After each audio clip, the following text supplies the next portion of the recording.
देते हुए। इससे रिलेटेड और रवि, आपको मैं रोक रही हूं क्योंकि ये जानकारी मिल रही है कि राम को काल्पनिक बताने वालों की याचिका काल्पनिक है। इलाहाबाद हाई कोर्ट ने खारिज की राहुल गांधी के करीबी साकेत गोखले की याचिका। राम मंदिर के भूमि पूजन को रोकने के लिए ये याचिका दाखिल की गई थी इलाहाबाद हाई कोर्ट में, और देखिए वो जो याचिका है वो खारिज कर दी गई है। तो इलाहाबाद हाई कोर्ट ने खारिज कर दी है वो याचिका। हम सुबह से आपको जानकारी दे रहे हैं साकेत गोखले जो कि कोर्ट में पहुंचे थे, और क्या इसकी मंशा रही है ये याचिका दाखिल करने के पीछे। इस मुद्दे को लटकाने, अटकाने और भटकाने का जो खेल लगातार चलता रहा है, और ये सवाल हम सुबह से यहाँ पर पूछ रहे थे कि साकेत गोखले जो कि बहुत करीबी माने जाते हैं राहुल गांधी के, तो ये राहुल गांधी के इशारे पर ये पूरा सियासी खेल चल रहा था कि किस तरह से जो भूमि पूजन होने वाला है राम मंदिर का उसको रोका जाए। कहीं ना कहीं रोड़ा अटकाने की कोशिश बार बार की जा रही थी, लेकिन इलाहाबाद हाई कोर्ट ने ये याचिका खारिज कर दी है। ये इस वक्त की बड़ी खबर। लगातार इसके पीछे की मंशा को लेकर सवाल पूछ रहे थे हम सुबह से ही कि क्यों ये याचिका दाखिल की गई है। ये राजनीतिक साजिश इसके पीछे नजर आती है। ये सब कुछ राहुल गांधी के इशारे पर हो रहा है, क्योंकि साकेत गोखले जो बहुत ही करीबी माने जाते हैं राहुल गांधी के, और लगातार उनके हम सुबह से आपको ट्वीट्स में दिखा रहे हैं कि किस तरह से साकेत गोखले रीट्वीट करते रहते हैं, राहुल गांधी की वो प्रशंसा करते हैं, और राहुल गांधी और कांग्रेस के जो बाकी नेता हैं वो साकेत गोखले को थैंक यू कहते हैं। इस तरह के ट्वीट्स भी हम सुबह से आपको दिखा रहे थे। और ये जो लटकाने, अटकाने और भटकाने का खेल है, किस तरह से कानूनी दाव पेचों का इस्तेमाल अभी भी किया जा रहा है कि किसी तरह से राम मंदिर का निर्माण रोक दिया जाए, ये जो साजिश थी उस पर विराम लगा दिया है इलाहाबाद हाई कोर्ट ने। ये याचिका खारिज कर दी गई है। इलाहाबाद हाई कोर्ट में ये याचिका दाखिल की गई थी। राहुल गांधी के करीबी साकेत गोखले ने ये याचिका दाखिल की थी। रवि त्रिपाठी हमारे साथ हैं। रवि, देखिए अब इलाहाबाद हाई कोर्ट ने भी पूर्ण विराम लगा दिया है कि ये इस तरह की याचिकाएं कब तक अदालत में घूमती रहेंगी। जी बिल्कुल, देखिए वैसे हम लोग डिस्कस कर रहे हैं, आप भी लाइव पे थे और आपने बात भी किया उस शख्स से, गोखले से, और जिस तरह से उसका अंदाज था और जिस तरह से बातें रिपीट कर रहा था, जो जो बातें वो कह रहा था वो गांधी परिवार की लाइन है। तब प्रधानमंत्री मोदी को लेकर जब बातें करना चाहे, तमाम बातों को रोकने की बात करना। और आज 4 बजे कपिल सिब्बल की प्रेस कॉन्फ्रेंस है जो कांग्रेस के नेता है, और वो भी आपको याद हो कपिल सिब्बल ने 2014-2019 चुनाव से पहले सुप्रीम कोर्ट ने याचिका डाल दी राम मंदिर का मामला अभी भी पर सुनवाई होनी चाहिए, जिसका फायदा लोकसभा चुनाव में पार्टी उठा सकती है। और कांग्रेस का इतिहास रहा है, देखें तो आजादी के बाद से लेकर जब सोमनाथ मंदिर बनाने की बात आई तो कांग्रेस में जो गांधी परिवार है, खासतौर पे गांधी परिवार के लोगों ने इसको कैसे रोका। उसमें पंडित नेहरू ने, सरदार पटेल ने जब ये वचन लिया कि उनको सोमनाथ मंदिर को बनाना है, तो सबसे पहले अड़ंगा डाला गया कि उसके लिए फंड नहीं दिया जाएगा, सरकार की तरफ से फंड जारी नहीं किया जाएगा। फिर एक कमेटी बनी, कमेटी बन के उसी कैबिनेट के मंत्री मुंशी थे, उनके इस बात जिम्मेवारी दी जाती है। तमाम सारी चीजें इतिहास है कि पहले कांग्रेस में जो नेहरू परिवार था, चाहे अब जो गांधी परिवार है, इन सब मिलकर लगातार इस तरह की चीजों को, चाहे सोमनाथ मंदिर को रोकने की बात हो, चाहे अयोध्या के मंदिर को काम को रोकने की बात हो, लेकिन ये सामने रवि, मैं आपके पास लौट रही हूँ। विशाल पांडे भी हमारे साथ जुड़ चुके हैं। विशाल, ये इलाहाबाद हाई कोर्ट में जो याचिका दाखिल की गई थी, ये साकेत गोखले, सुबह से हम जानकारी दे रहे हैं साकेत गोखले कौन है, किस तरह से उनका गहरा संबंध रहा है राहुल गांधी से, और राहुल गांधी के इशारे पर ये दरअसल पूरा का पूरा खेल जो है ये हो रहा था कि किसी तरह से इस मुद्दे को रोक दिया जाए, राम मंदिर का निर्माण रोक दिया जाए। लेकिन ये जो कानूनी दाव पेच हैं ये कहीं ठहर नहीं रहे हैं। देखिए बिल्कुल, क्योंकि साकेत गोखले जिस तरह से राहुल गांधी के करीबी रहे हैं, उनका जो बैकग्राउंड रहा है वो पूरी तरह से कांग्रेस का रहा है, और एक बार फिर से ये कोशिश की गई कि किसी भी तरह से राम मंदिर का भूमि पूजन रोक दिया जाए, और साकेत गोखले ने वही पूरी कोशिश की है। इलाहाबाद में पीआईएल दायर की है और ये कहा है कि लॉकडाउन 2.0 का उल्लंघन है। इसके साथ ही साथ इस बात का भी यहाँ पर जिक्र किया गया कि कोरोना में जो भी चीजें हैं इससे और ज्यादा दिक्कत हो सकती है, इसको आधार बनाकर साकेत गोखले ने कोर्ट में ये याचिका दायर की। लेकिन यहाँ पर एक बात ये बिल्कुल समझ लेनी चाहिए, साकेत गोखले का जो पूरा ट्रैक रिकॉर्ड रहा है वो राहुल गांधी के बेहद करीबी रहे हैं। राहुल गांधी साकेत गोखले को ट्विटर पर फॉलो करते हैं, उनके ट्वीट्स को रीट्वीट करते हैं। तमाम कांग्रेस के बड़े बड़े प्रवक्ता और नेता जो हैं वो लगातार साकेत गोखले की मदद करते हैं। इससे ये जाहिर हो जाता है, ये साफ हो जाता है कि साकेत गोखले कहीं ना कहीं राहुल गांधी और कांग्रेस के इशारे पर काम कर रहे हैं और राम मंदिर का भूमि पूजन लटकाने की कोशिश कर रहे हैं। लेकिन साकेत गोखले, राहुल गांधी और कांग्रेस को ये पता होना चाहिए आज भारत को और भारत की जनता को एक लंबे समय बाद न्याय मिला है भगवान श्री राम के मंदिर के लिए। और अगर 5 अगस्त से निर्माण कार्य शुरू होने जा रहा है, जब अयोध्या के लोगों को कोई आपत्ति नहीं है, देश के लोगों को कोई आपत्ति नहीं है, तो आखिरकार साकेत गोखले जैसे लोगों को क्यों आपत्ति है? क्या राहुल गांधी का इशारा है कि किसी भी तरह से मंदिर का निर्माण कार्य रुकवाया जाए? ये ऐसे तमाम सवाल हैं जिसका जवाब कांग्रेस को देना ही होगा। जी, और इलाहाबाद हाईकोर्ट ने ये बात भी क्लियर कर दी है विशाल कि जो प्रोटोकॉल है इसको लेकर कि सोशल डिस्टेंसिंग का पालन किया जाए, तो इसका ध्यान रखना चाहिए आयोजकों को। अब बिल्कुल देखिए, ये जो राम मंदिर का भूमि पूजन कार्यक्रम है, इसको सामाजिक दूरी का ख्याल रखते ही प्लान किया गया है, क्योंकि कोरोना का संकट काल है, ये हर किसी को पता है।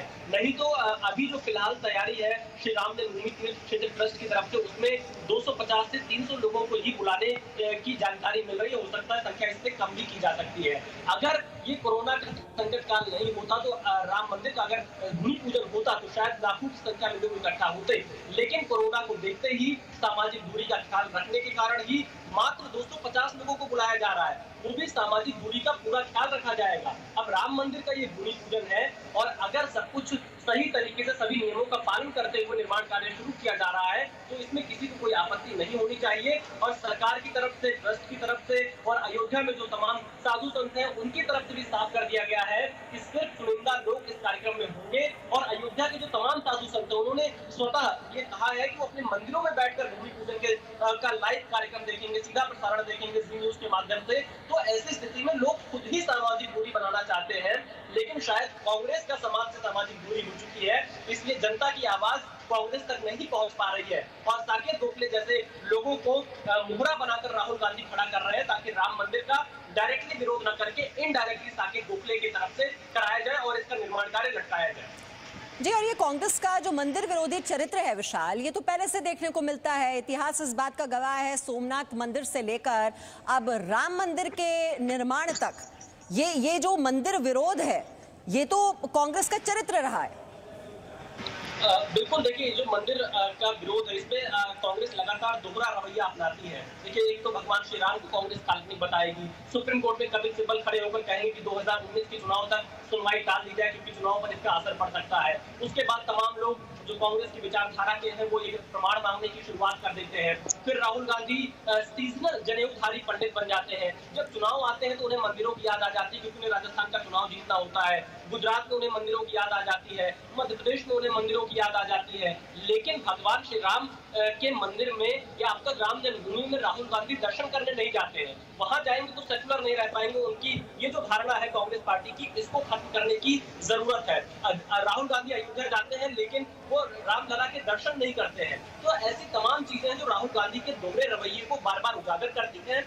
और जो जनेऊधारी अपने आप को बताते हैं, कौल ब्राह्मण अपने आप को बताते हैं, वो शायद भगवान श्री राम से दूरी बना लेते हैं। और फिर आप देखिए मुहरा कैसे इस्तेमाल करती है कांग्रेस। कभी प्रशांत भूषण खड़े हो जाएंगे, कभी कपिल सिब्बल खड़े हो जाएंगे। अब एक नया इनका पोस्टर बॉय इस मार्केट में आया है, उसका नाम है साकेत गोखले। अब साकेत गोखले को आगे करके आप देखिए इलाहाबाद हाईकोर्ट में याचिका दायर कराई जा रही है, भूमि पूजन रोकने की मांग की जा रही है। कांग्रेस को ये लगता है कि कहीं ना कहीं अगर राम मंदिर बन गया तो उनकी जो राजनीति है वो फिर किस नाम पर चलेगी, विवाद हमेशा के लिए खत्म हो जाएगा। और मीमांसा में अभी अयोध्या से ही वापस आया हूँ, ये मैं डंके की चोट पर कह सकता हूँ कि अयोध्या का प्रत्येक निवासी, चाहे वो कांग्रेस का हो चाहे किसी भी दल का हो, वो राम मंदिर के पक्ष में है।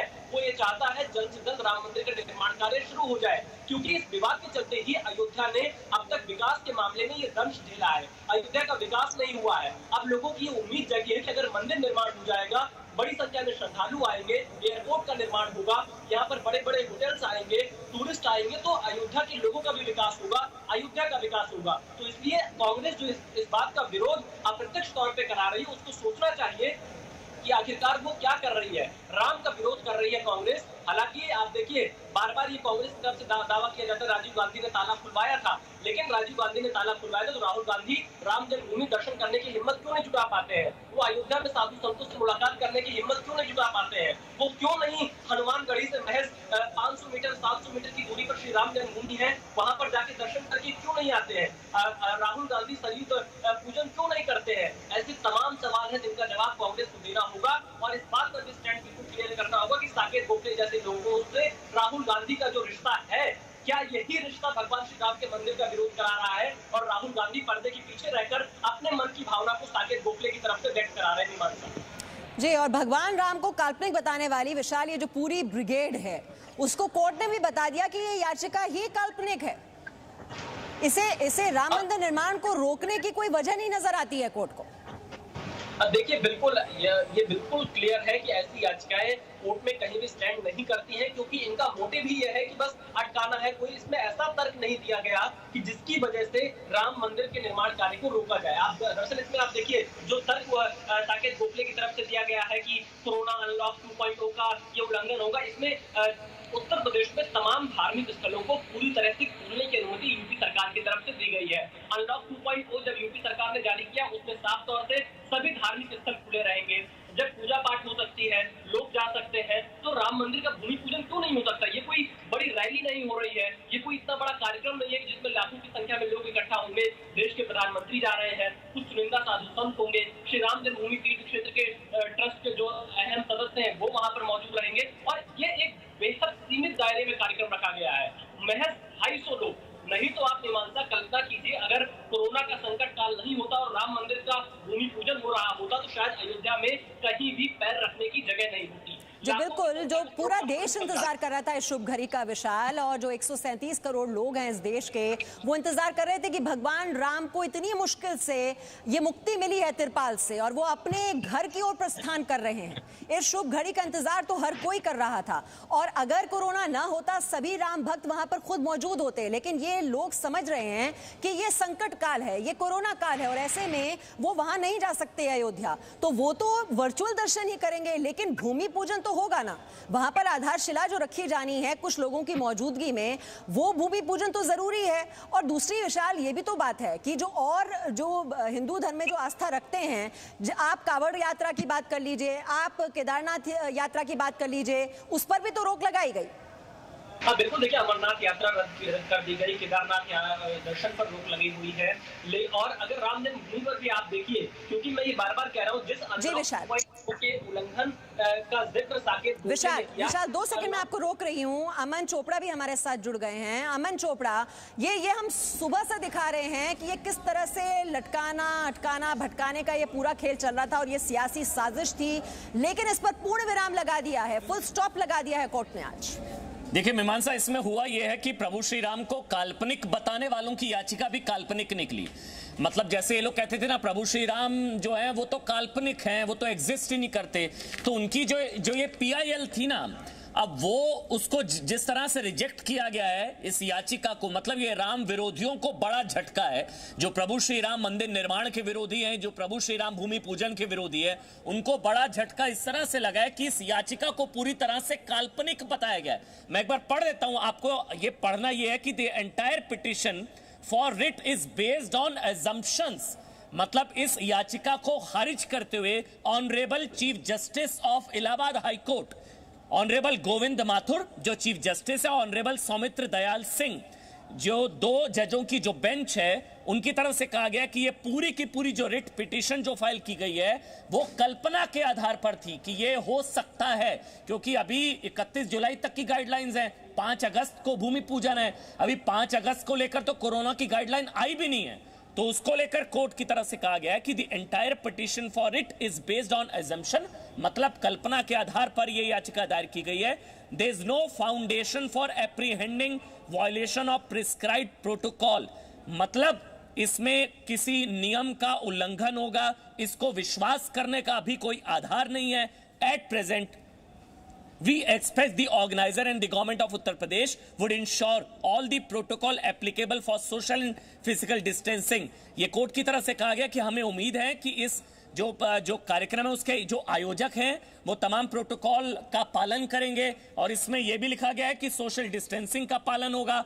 इसमें लिखा गया कि इन view of whatever stated above, बहुत ध्यान से सुनिए, इसमें लिखा गया है we do not find any just reason to interfere in the matter, the writ petition hence is dismissed। मतलब इसमें साफ तौर पर लिखा गया है कि यह पूरी तरह से काल्पनिक है। मतलब अगर साकेत सुन रहे हैं, साकेत भोसले, उनकी तरफ से हालांकि रिएक्ट भी किया गया इसको लेकर, तो ये उनको बताना चाहिए कि क्या काल्पनिक पिटीशन दायर की गई थी क्या? प्रभु श्री राम को काल्पनिक बताने वालों की याचिका जो पीआईएल है वो भी पूरी तरह से काल्पनिक निकली है। मतलब ये बहुत बड़ा एजेंडा था, ये बहुत बड़ी साजिश थी, ये दरअसल भूमि पूजन रोको साजिश थी। अब राहुल गांधी के इशारे पर उन्होंने पीआईएल तो दाखिल कर दी, लेकिन कोर्ट की तरफ से साफ तौर पर कहा गया है ये पूरी तरह से कल्पना के आधार पर कि ये होगा, क्योंकि अभी तो कोरोना को लेकर मीमांसा गाइडलाइंस आनी है 5 अगस्त को लेकर। अभी जो है वो 31 जुलाई तक की है अनलॉक 2 जो लॉकडाउन 2.0 है।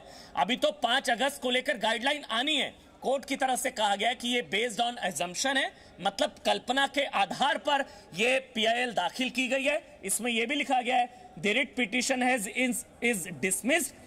इसमें लिखा गया we do not find any just reason to interfere in this matter. मैं एक बार फिर से पढ़ देता हूं, ये बहुत बड़ी खबर है इस वक्त की। जितने भी राम विरोधी हैं उनको कोर्ट ने बहुत बड़ा झटका दिया है। मतलब प्रभु श्री राम मंदिर निर्माण को अटकाने लटकाने और भटकाने वालों के मुंह पर ये कानूनी तमाचा आप इसको कह सकते हैं, ये कानूनी थप्पड़ मारा है।